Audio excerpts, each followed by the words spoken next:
Well, I have a birthday coming up. Not mine, but my grandson's. He's a real down-to-earth kind of guy. And I mean, he listens to some old-time rock and roll. So I think I'm going to gift him a belt for his birthday. And so I got two nice pieces of leather right here. They're going to be glued together like so. So it's going to make a nice, pretty thick belt. It ought to last him quite a few years. So it's going to be to fit a 28-inch waist, and so yeah, I'm going to go ahead and cut it down pretty close to those measurements, and then I'll make a turn for the buckle, and I'm only going to stamp his short version of his name. His name is Jonathan. I'm only going to put John in the center portion of his of the belt, so it'll be right at his backbone, where his backbone meets his rump. So yeah, I'm gonna go ahead and get started, and I'll hope you guys follow me along as I do it. So I'm gonna go ahead and make the fold back. I'm gonna come back 3 inches on it, and then of course, if this was the back side, then it would be just butted up against it like so. I still didn't square off this end. It'll be touching against it like so, and then of course this would go the rest of the way to make it a double belt. All right. I'll go ahead and mark my 3-inch fold right about so. Give me a mark on there so I'll know where to stop. My back. I don't know if the camera's going to even focus in on this, but I'm going to use some Chicago screws to put together in the event he ever wants to change the buckle. He can just unscrew these little screws here. You see it has Phillips head or a flat blade on the back.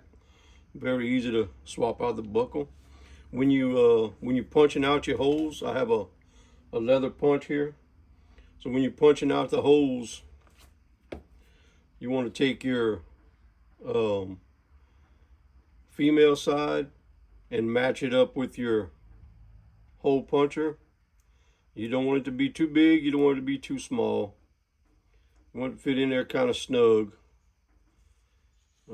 It's the hole's too big. So I use a scrap piece of leather just to test it out. You can see the first one I made was too small. This one here fits perfect in it.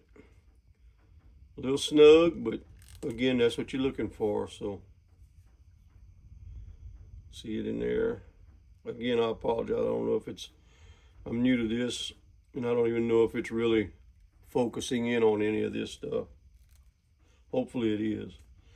So yeah, I'll go ahead and punch out my holes where I need them, and I'll make my slot for my pin to come through for the buckle. All right, so I have my fold over for my buckle. Decided I'm gonna put 4 right there. It'll make it, being as the belt's gonna be plain, I'm only gonna have John right here, no floral pattern or anything. I decided I'll kind of make it stand out by putting 4, well actually 5 Chicago screws right there, and I think it's a nice contrast. I think he was in focus. I'm gonna go ahead and put 5 Chicago screws. I don't think I was in focus well. I think it'll be a nice contrast. So yeah, got that part done. I'm gonna go ahead and cut out the end point. Got these nice little cutters that my brother gifted me. Real sharp on this side here. should cut it pretty nice. They got some more expensive ones right here, but I don't make a ton of belts, so I wasn't going to go out and spend hundreds of dollars for some that look more like this.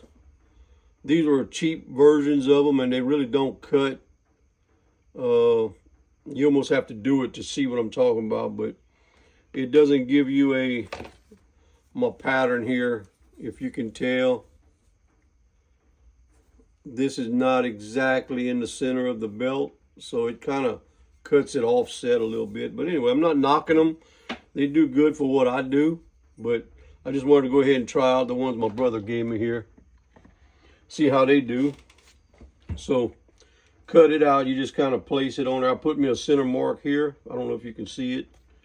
Put me a center mark in the belt here, and I'll touch this point right there on the center and kind of make sure I have same amount of spacing. I don't know if you can see that little gap there right here. Make sure I have the same amount of spacing on both sides.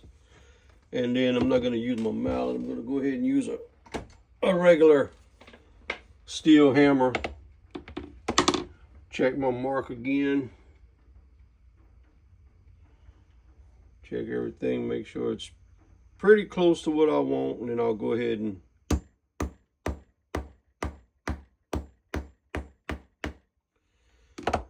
tap it out, see what we got. Yeah, that's pretty nice. Looks like it's pretty much in the center. Yeah, exactly what I was looking for. Perfect. Put this piece off to the side. Get my back side, get some of this stuff out of my way here.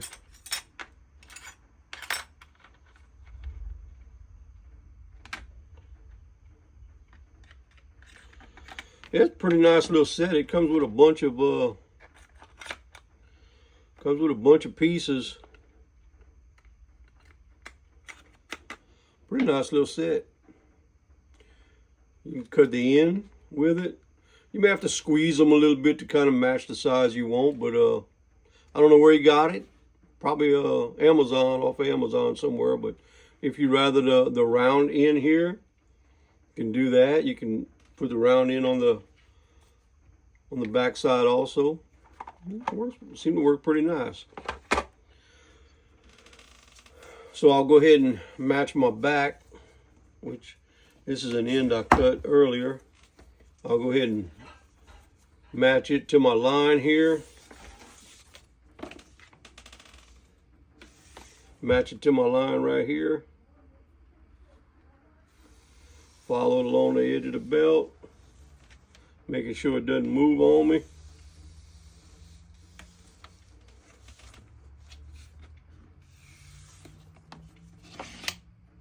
I put away my end piece, but I'm going to need it again. I'll go ahead and draw it out this time so I'm in the right spot.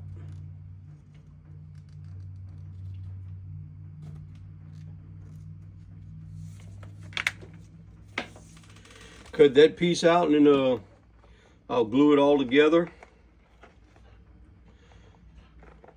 I'm trying to make sure I don't get no glue off on the sides, because that's a mess when you go to try to clean that out. So you want to be kind of, I just use contact cement. Put that on there just like so.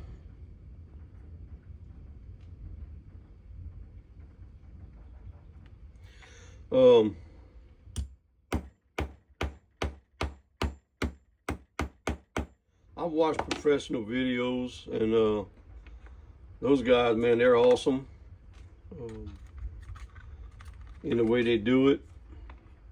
They cut everything kind of oversized, so the main belt portion here, they'll cut it the size it needs to be, and then when they do the back side, they'll make it wider, and then they'll flip the back side over, and they'll match this side onto it, like say this piece here, I have a a wider piece. So they'll go ahead and take the main portion of the belt and put it on there and kind of like match one side, or they might even just go in the center of it like so, and then come with their cutter and follow along there along the main belt. And I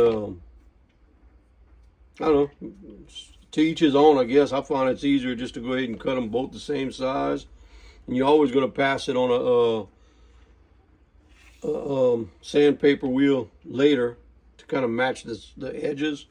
So to me, I mean, this is just wasting leather when you do it that way. So okay, I got them all both front and back cut out like so, all the way to the end. Gonna end up on my line, end up on the tongue. Won't be long now, just about done. So I like to case my leather before I put my dye on it. I'm going to use some dark brown leather dye made by Phoebing's, and it's pretty dry now, so I'm going to go ahead and put the stain on it. You want to shake the stain, just put it on as it comes out. Nice smooth pass.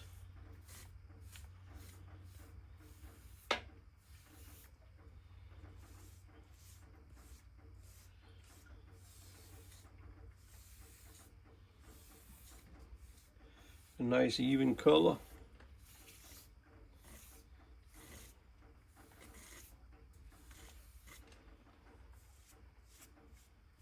You can always put more than one coat if it's not dark enough.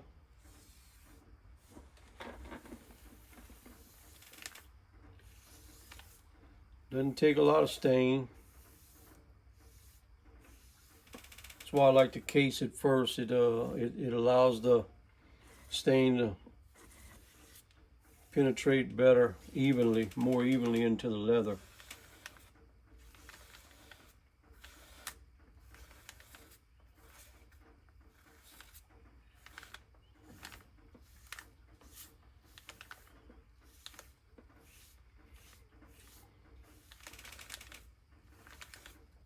Let it, I know I'm off camera, but I'm doing the fold over end right here. And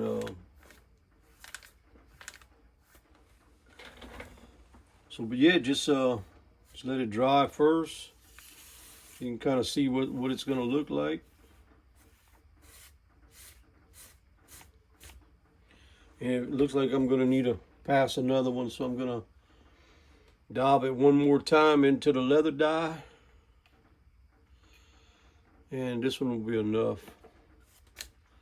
So I'm going to go ahead and pull it into focus so you can see what I'm doing here. I'm going to start on the end. And I'm going to, after I glue on the back, I'm going to do the edges afterwards, so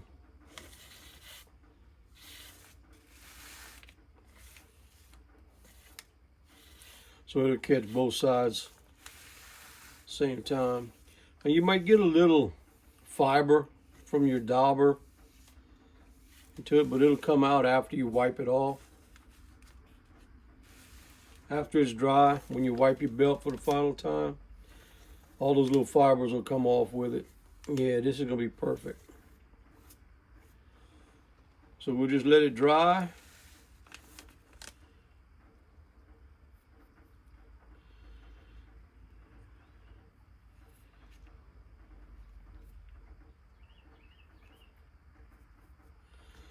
And after it's dry, we'll see how it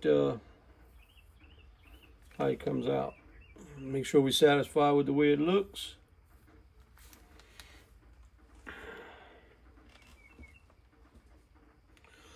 Go ahead and close up my dye so it doesn't get accidentally spilt over.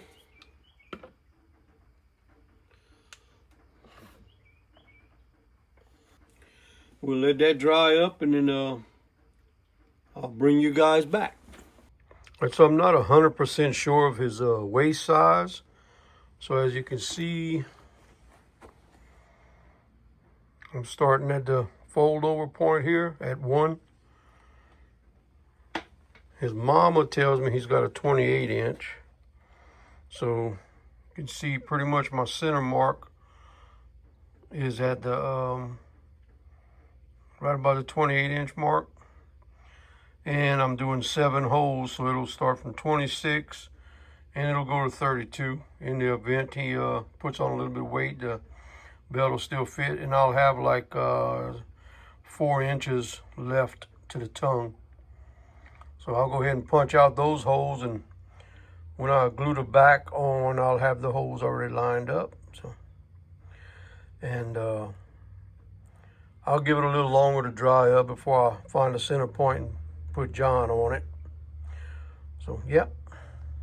All right, got my holes cut out. I use this little oblong punch here. Does a pretty good job. Like I said, I got 7 holes. This one here being the center one. It's right at 28 inches. And I use this poly board right here to pound on to cut my holes. Real cheap. So put it back on the end mark, and as you can see, the hole is now at 28 inches. On my 36 inch mark. Hole is at 28 inches. So my dot a while ago that you seen with the pencil, my dot was right here on this at this point. So for the oblong punch, you just start it at the end of that dot, and you'll be on right on 28 inches. All right, at this point, I'm gonna go ahead and put my my glue on. This is the backing. I'll put my glue on it, and then once I get the glue on both sides, I'll go ahead and start. I'll go ahead and start laying it on from my tongue. Line everything up, and I'll just slowly line it up all the way down until I'm to the end of it.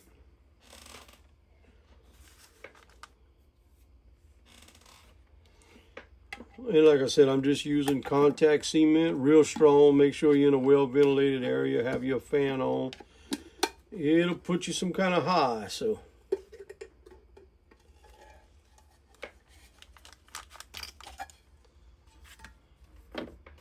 And I already have me a dauber set up where I'll burn the edges. So just soak it up pretty good, kind of wipe off any excess so you don't get no drips, and just dab it on.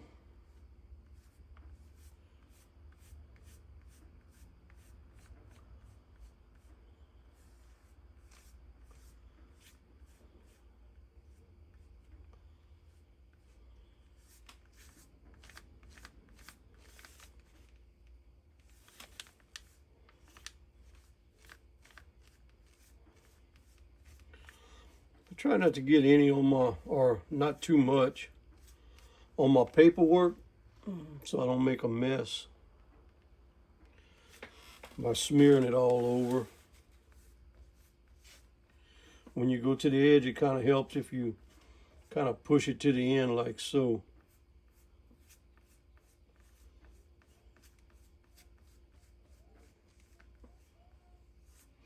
And you just want to kind of get you a good even.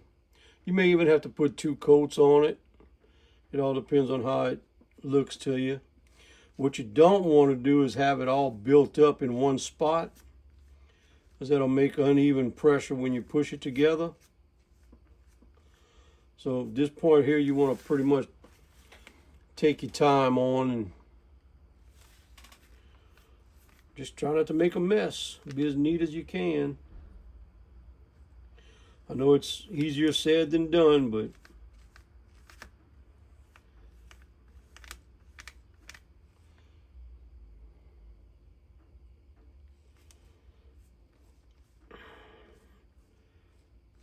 Just take your time. You can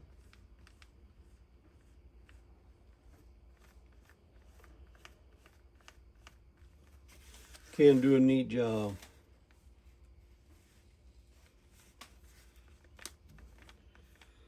And again, the less you have on your edges, the better job it turns out to be.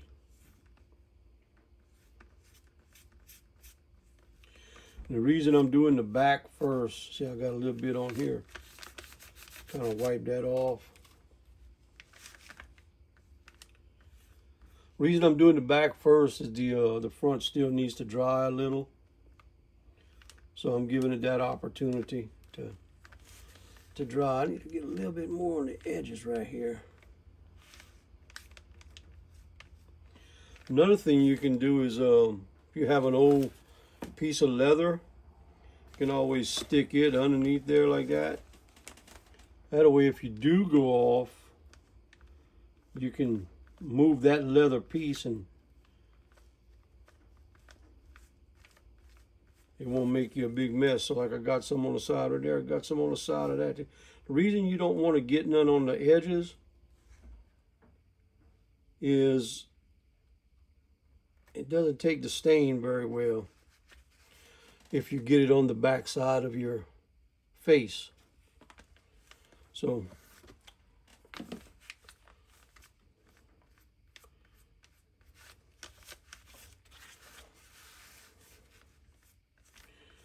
if you can, like I said, the neater you are, the less chance of that happening. So again, this is the place you really want to take your time.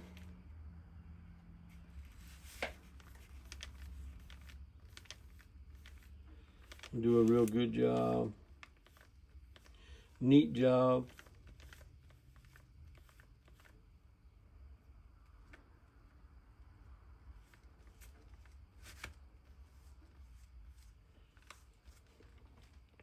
And if you're not happy with the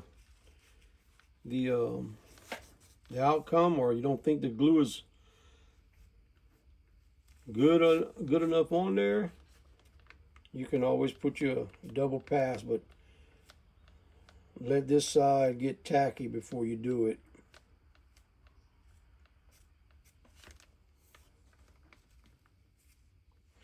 And tacky is what you're looking for. I think that's a good even coat. Might need to put a little more there.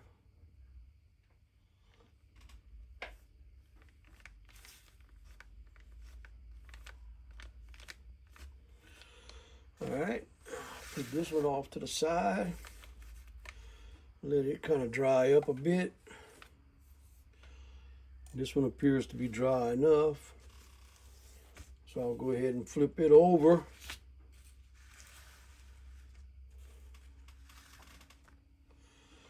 And start working on it. When you get to the belt holes, buckle holes, you want to be real careful there, because you don't want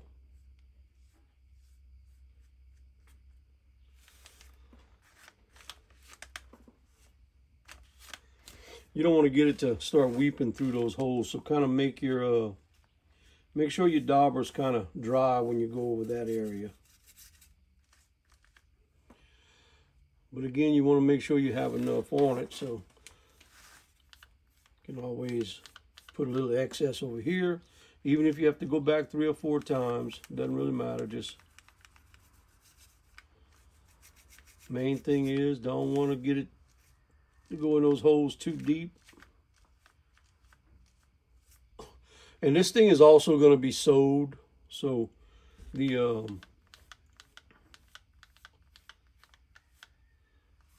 thread's going to be what really holds the edges together, the glue. It's never happened to me. I mean, like I said, I haven't made a whole lot of belts, but I've made a few. And it's never really happened to me where the belt's separated. In fact, I did some repair work where the glue has separated. They never sewed it. So I went ahead and pulled the whole thing apart and re-glued it, and went ahead and sewed it on my sewing machine. I have a cobbler, one of these Chinese cobbler sewing machines. Works real good for what I do anyway. Like I said, if I was anything more than just a hobbyist, I would definitely get me a cowboy machine or something similar to that. Cowboy makes real good machines. Sailrite makes some good ones for people building sails and whatnot, but you can also use those to sew leather. Just do your research if you plan on doing something like this for, like I said, more than just as a hobby. If you're doing it just as a hobby, those little cobbler machines work real good and they're relatively inexpensive.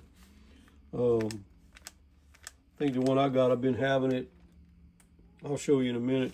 I've been having it 4 or 5 years, and it seems to stay full of lint because it's so long in between times that I use it. But anyway, I think I don't believe I paid more than $120 for it, where the cowboy machines, the real nice ones, are upwards. You can go from $1,000 for a lower end one that would do the job. A lower end one to all the way to over $4,000 for them.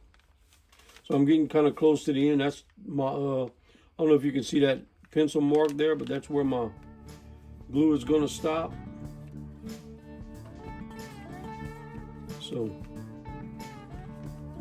by the time I finish this one, that other side, the front face one, will be good. So I'll let this one get tacky and I'll lay it over the top. And at this point, you're pretty much done with this dauber. It won't be any more good, so you just chunk it in the garbage. And I can't wait till I close this up, because man, oh man, it is strong. Sealed up.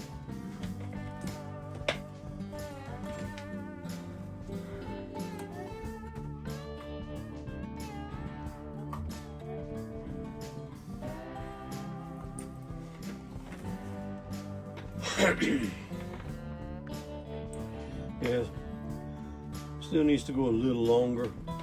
Still kind of wet in this area. Here you can see the lighter parts. So I'll let it dry a little bit more before I lay my backing over it. And after I do that, I'll just put my groove line on it, my stitch line, my stitching. So I'll have something to follow, and then of course you can tell I didn't punch my holes in here yet, in this side yet. You can see the holes here. Once I flip this over and put it on top, I'll have a clear indication of where those holes need to be, and I'll go ahead and punch them out afterwards. I'll punch them out before I sew it together. So yeah,